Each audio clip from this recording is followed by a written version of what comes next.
Hi there. Thank you for listening to our Big Time Talker podcast. I'm Burke Allen in our studios in Washington, D.C. Appreciate you being here today. Our guest is award-winning author Adrian Heflin. We're going to talk to him about his book, Lady of the Plantation. The show is sponsored by Speakermatch.com, the world's largest online virtual speakers bureau.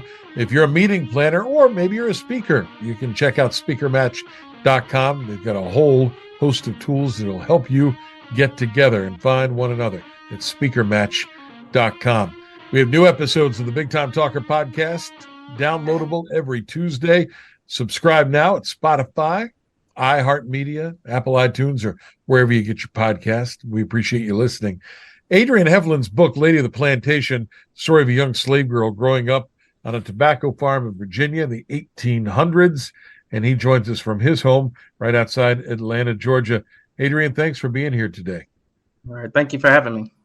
Tell me about the genesis of this book. Where did the idea come from to begin with? Well, I have been doing a lot of research in my ancestry. And at a family reunion, actually, I discovered that our great-great-great-grandmother was actually a wedding gift when her master's daughter got married.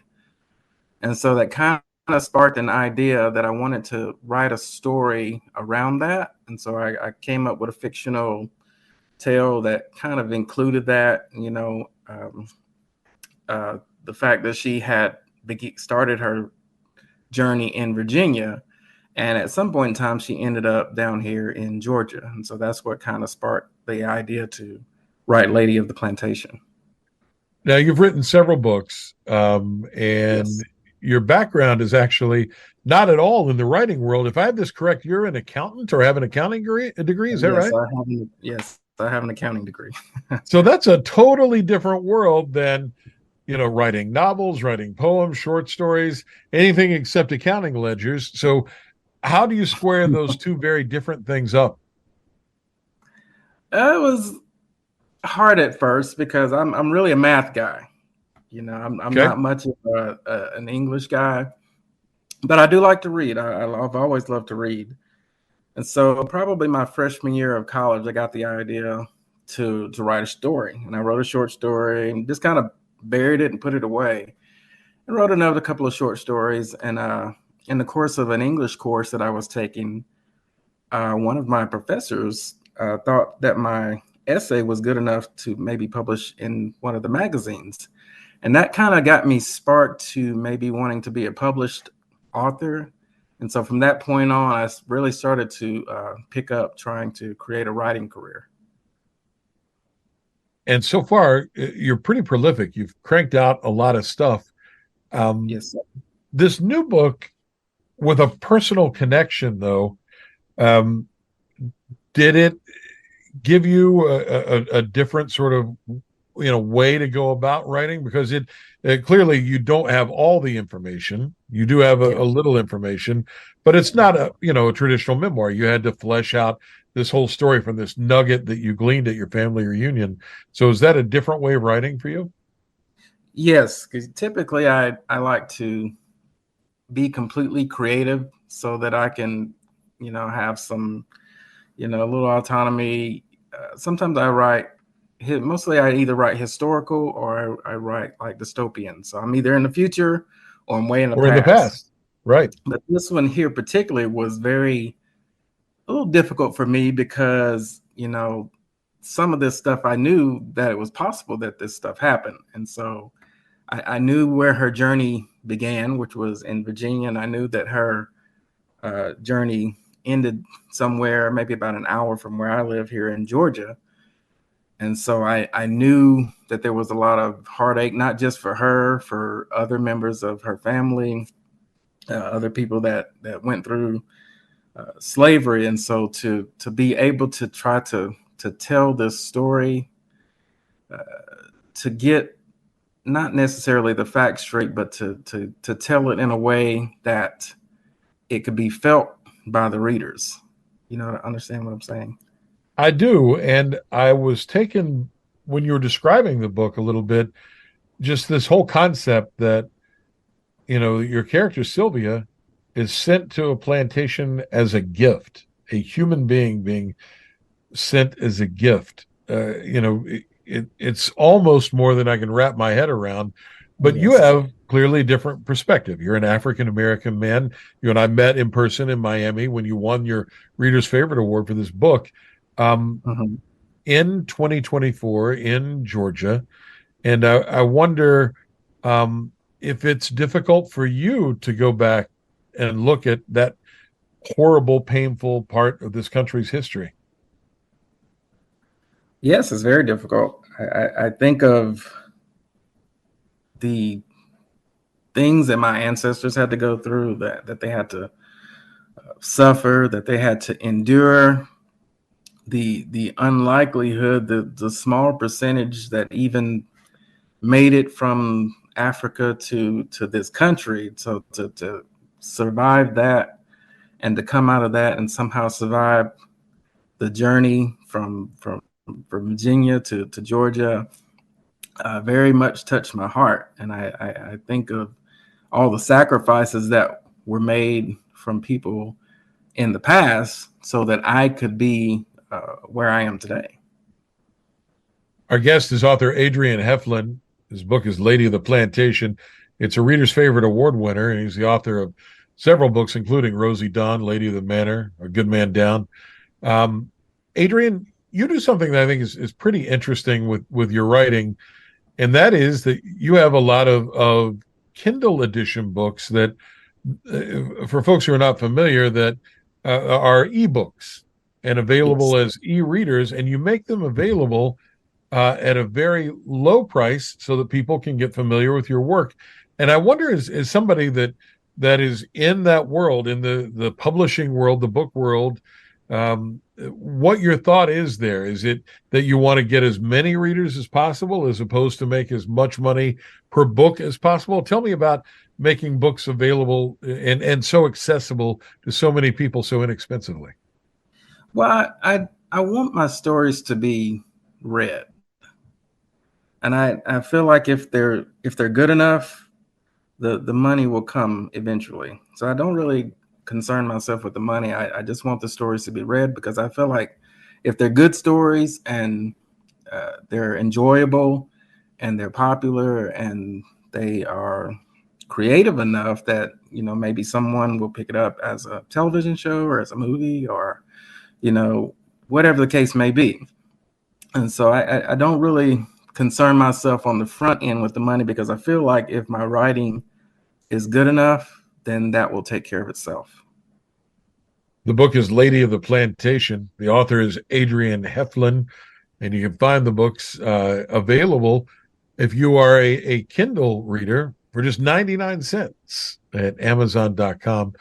Um, when you started to write this book and you sat down to put pen to paper, what is your process? Do you begin with the end in mind in a story like this? Because you had a little information. Again, you didn't have it all. You had a nugget that you picked up. Or does the story write itself as you go along? What is the process for writing this kind of book for you? Well, the first thing I do is I try to decide the timeline that I want to cover. When I want this journey to start, and approximately when I want it to end. And from that point on, I try to break down the chapters, maybe so many years per chapter, things like that. And then I break down each chapter, what I want to happen, what needs to go on, what is progressing, what's transpiring in each particular chapter. And in this case, with the historical novels, I also have to do a lot of research. I have to go. there's so much. It takes at least a month of researching dialogue, researching the history of that particular area, what was going on. And is that easier now, I guess, with the internet? Do you do a lot of Googling and Google Earth and just searching it out? What does the research process look like? Yeah, it's a lot of Google. Sometimes I go to the library and check out books and look through, depending on how local the story is. I just wrote one that's particularly favorable to my hometown, and so I had to do a lot of specific research in our library to find out a lot of the history. And so when you go through that process of studying and learning and figuring out the dialogue and the manner of talk and the way they dressed and things of that nature, because you got to make sure you don't have any objects that are in the book that people are like, they didn't have those back then. They didn't Sure. have that back then. You can't have that in. So then you have to proofread and make sure that everything is up to par, everything's on the level, so that it's genuine. You know, it has to come across as genuine if you're going to portray it as a historical novel. When you write a book like Lady of the Plantation that is about these, hardships of captivity and, just as I said, a horrible time in our country's history, do you take that away from your writer's desk with you? Is it hard to shake that in the way that some actors say it's tough to shake when they play a villain, a really bad guy on the screen? Was it tough for you to put that away and get your head back into the game of everyday life? No, I pour myself into these books, and so all of my energy goes into these books. And so usually when I'm done, and it's finished, it's ready to publish, I click send, upload, I'm done with it, and I move on to the next project. And so that's pretty much the process. I haven't had too much a harder time dealing with anything like that. Adrian Heflin is the author of Lady of the Plantation. It's a Reader's Favorite Award winner. As somebody who's pretty prolific and you write a lot, what is your method on doing that? Many of us in everyday life are told, "Oh, you've got a great book in you," but we never get around to writing one, much less as many as you have. So do you write every day for a certain length of time? Do you sit down at the computer and say, "I'm going to sit here until I write, 2,000 words, 3,000 words," or what is your process to keep those creative juices flowing? Honestly, I just write when I'm ready to write. And sometimes that might be a week without writing, and sometimes I might have a week where I am writing almost every free minute of the day. And when the creative juices gets flowing, once I get into the book and I get to writing, it's really hard for me to stop. And so I keep going and I keep cranking it out. Sometimes it's hard for me to get started, and I have the idea and I have it together and all right, I'm going to do this. And a few days pass, I'm going to do this. And then, but once I get started, it really kind of flows out of me. It really pours out pretty good because I have it planned out and I have the bullets about, what I want to happen, how much I want to write for each chapter. And so I kind of have an idea already. Okay, this is where I'm going. This is where the next stop. This is what's going to happen from chapter 1 all the way to the ending. So it's just a matter of me putting pen to paper. And once I do it, it pretty much flows out of me. Who reads your stuff first? Do you have I don't know, a beta reader or someone that gives you good, honest feedback? And to follow up on that, how tough is it when people give you feedback? And nobody wants to be told their baby's ugly, right? So what do you do with that feedback? Honestly, I read it myself. I don't let anybody else read it because I don't want to talk myself out of it. I don't want to doubt myself. I feel like when I put it down, I feel like it's good enough. And I'm going to put it out there and I'll let the readers judge for themselves. If they like it, that's fine. If they don't, well, I put it out there anyway. And I like it. Because if I didn't like it, I wouldn't click send. I wouldn't click upload. And so I just kind of let the readers decide. And I hope that whatever I put out there, because I'm not a big fan of criticism. So whatever I do, I want to make sure that it's something that I would enjoy to read. Because I think if it's something that I would pick up and read, I feel like there's others out there who would probably read it too. That's interesting that you say that you're not a fan of criticism, and most of us aren't, and yet you are in a very public forum. I mean, Yes. you put your work out there, and you got a lot of 5-star reviews out there. they're not all going to be 5-star reviews. So how do you deal with a negative review that may come in for a book? Those are tough. I've had some because I know that everything I write is not For everybody's everyone, right? cup of tea. Yeah, you can't please everybody. The first one in particular that I wrote was I knew that it was going to be polarizing because it was about a mother who molested her son. And as actually you mentioned being from Savannah, it's actually set in Savannah. And so I knew that it was one of those because the first chapter is very hard hitting. It's pretty graphic. And so I knew that there were going to be some that were, and I debated whether I should leave that chapter in or take it out. But finally I decided, you know what, I'm just going to leave it in. And it's going to either do well or it's not. And I know there were some that they love it. You know, they think of flowers in the attic and things of that nature when they read it. But there are others that are kind of turned off about it. And that's okay. I know every book is not for everybody. But for those that, you know, like that kind of genre, I think for the most part, they've enjoyed it.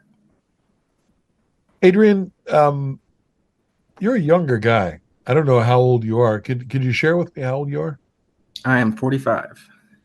You have written an awful lot about a lot of historical events and some pretty serious topics, along with your future stuff. Um, are you an old soul?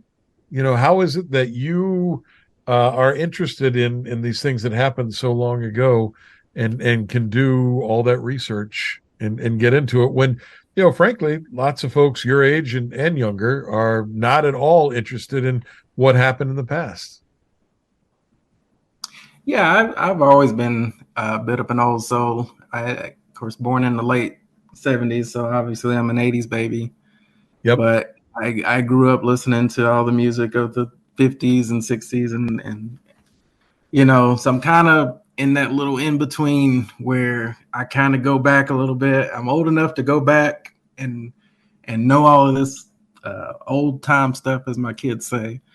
But at the same time, at the same time, young enough that I understand, you know, what they're talking about too and what they're dealing with. And so it kind of gives me a broad perspective to be able to write different viewpoints and to be able to, you know, write a female character, to be able to write a character regardless of color, regardless of age, you know, to almost put myself into that person and what would it feel like if I went through this? What would I do or what wouldn't I do, you know, in any particular situation?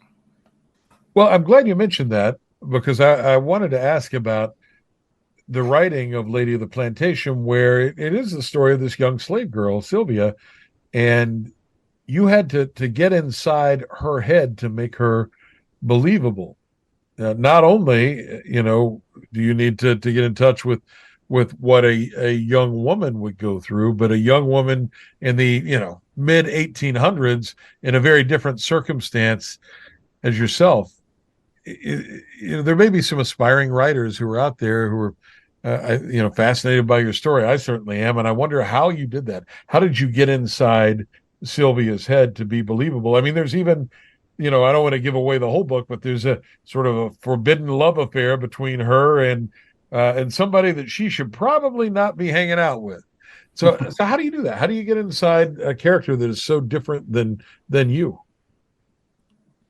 I've always had a vivid imagination, and so when I'm writing a book, I kind of live it. I'm literally on the plantation in my mind when I have my pen on the paper, and so I'm playing it out in my head. I'm visualizing where everything's at, where the house is, how the porch lays, how the kitchen looks, how the tobacco farm is, and where the willow trees are, and things of that nature, because I want to picture where these people are when they're having these discussions, when they're having arguments, if they're fighting, if they're down by the creek fishing, whatever's going on, I see it in my head and the way that it's playing out. So I've always been able to imagine it very well.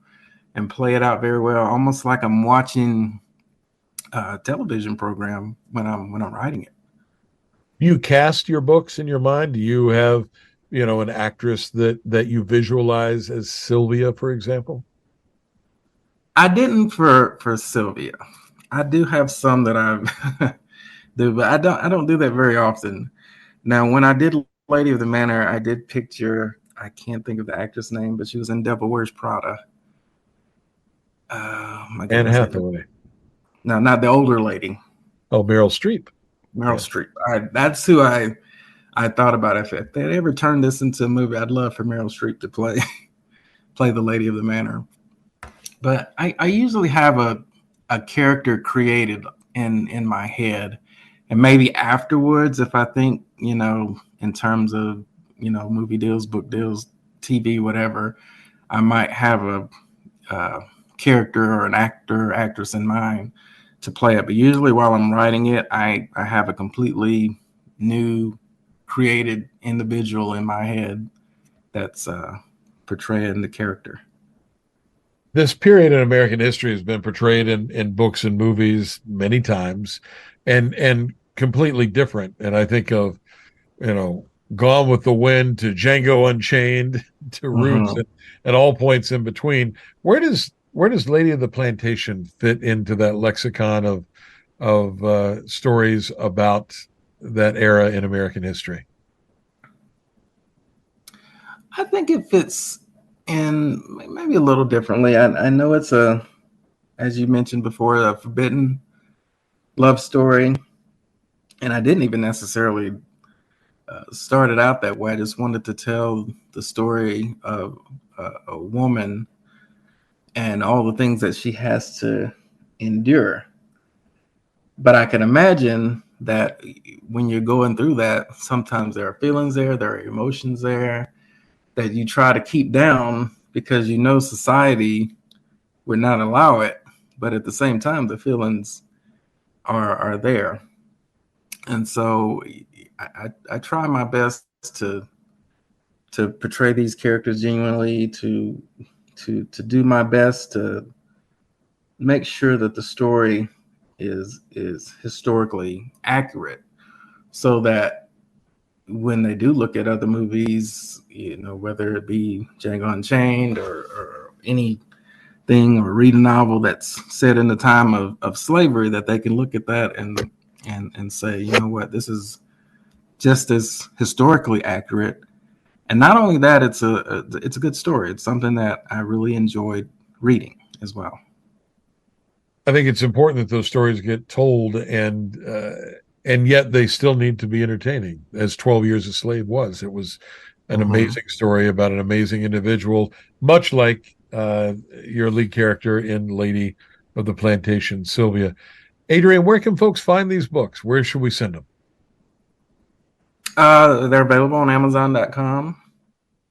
I believe Books A Million, and also Barnes & Noble online as well. You can find them all there. Congratulations again on your Reader's Favorite Award. All right. Thank you very much. You're welcome. That's award-winning author Adrian Heflin. His new book is Lady of the Plantation. I'm Burke Allen at our studios in Washington, D.C. Thanks to our show sponsor, Speakermatch.com. Remember, we have new episodes of the Big Time Talker podcast every Tuesday, available for you wherever you subscribe to audio entertainment. For our special guest, Adrian Heflin, I'm Burke Allen in Washington, D.C. Thank you for listening. Now go out and make it a great day. Bye, everybody.